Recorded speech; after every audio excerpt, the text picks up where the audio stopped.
Hello everyone, this is Rig. Welcome to the third episode of the Rashtrakuta series.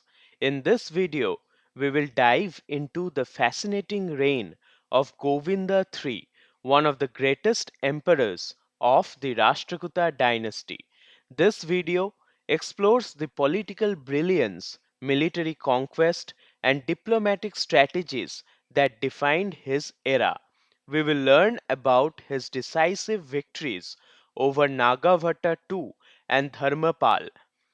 This video is packed with data, historical facts, and key insights, making it essential for those preparing for Indian competitive exams like the UPSC or state PCS and any other history related tests.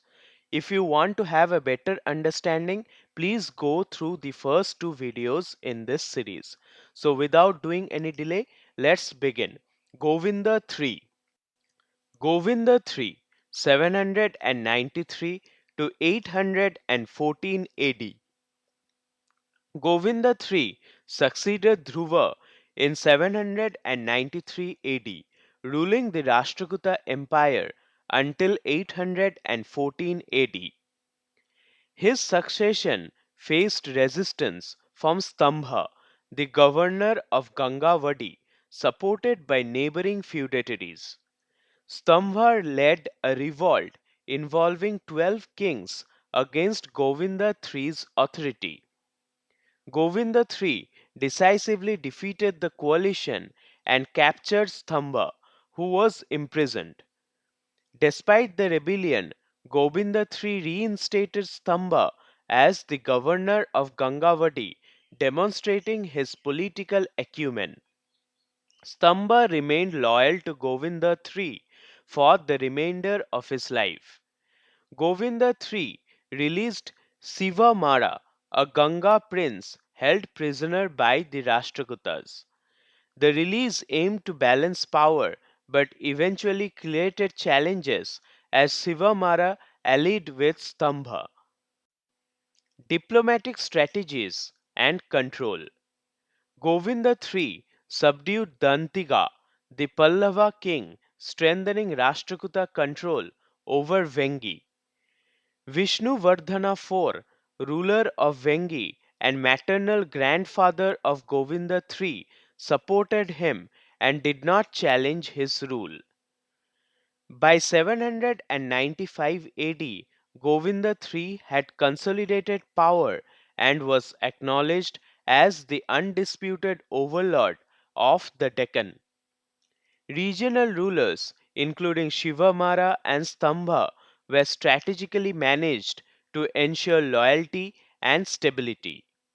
His tactical decisions neutralized internal threats while expanding Rashtrakuta influence. Govinda III's diplomatic measures reinforced the empire's dominance across South India.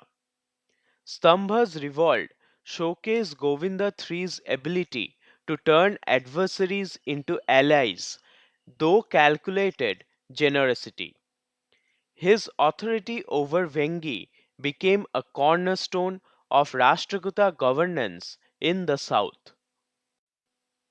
Military expansion in northern India. Govinda III launched a campaign to northern India, with Bhopal and Jhansi serving as key bases. He targeted Kanauj, defeating Nagabhata II, the Pratihara ruler in Bundelkhand. Chakrayudha, the puppet ruler of Kanauj, surrendered unconditionally to Govinda III. The campaign expanded Rashtrakuta influence and neutralized the threat posed by the North Indian powers. Govinda III's victory weakened the Patihara dynasty and elevated Rashtrakuta prestige. Dharmapal, the ruler of Bengal, also submitted to Govinda III's authority. Northern conquest demonstrated Govinda III's ambition and ability to extend Rashtrakuta power far beyond the Deccan. Conquests across India. Govinda III humbled several North Indian rulers, compelling them to submit to Rashtrakuta authority. His campaigns extended Rashtrakuta dominance to Koshala, Kalinga, Vanga, Malava, Dahala, and Odraka. He reinstated subdued kings in their respective domains, ensuring loyalty through strategic governance. The Rashtrakuta army ventured as far as the Himalayas, showcasing military prowess. Govinda III's campaigns allowed the Rashtrakutas to dominate the Indian subcontinent beyond traditional boundaries. He secured Rashtrakuta influence in the eastern and central India through efficient military organization. The victory over Nagabhata II enabled further advancements into fertile and prosperous regions. His military achievements ensured Rashtrakuta supremacy in both northern and southern India during his reign.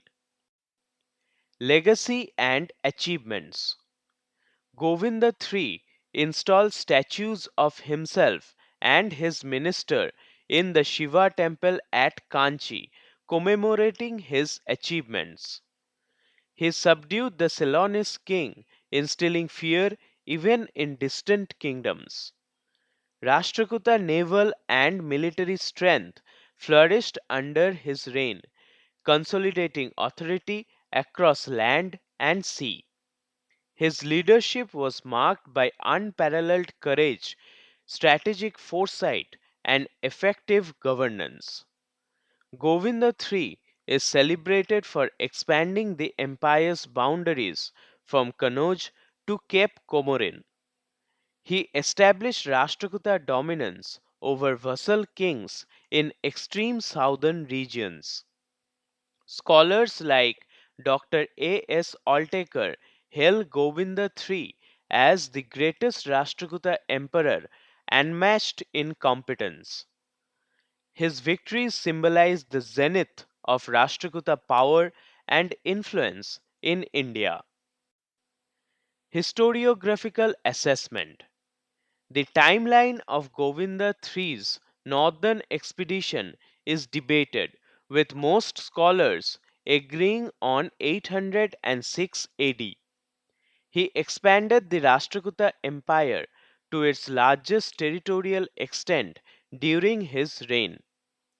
Govinda III reinstated authority over subdued kings, showcasing diplomatic and administrative skills. His military campaigns subdued the Pratiharas, Palas, and other regional powers, consolidating Rashtrakuta supremacy.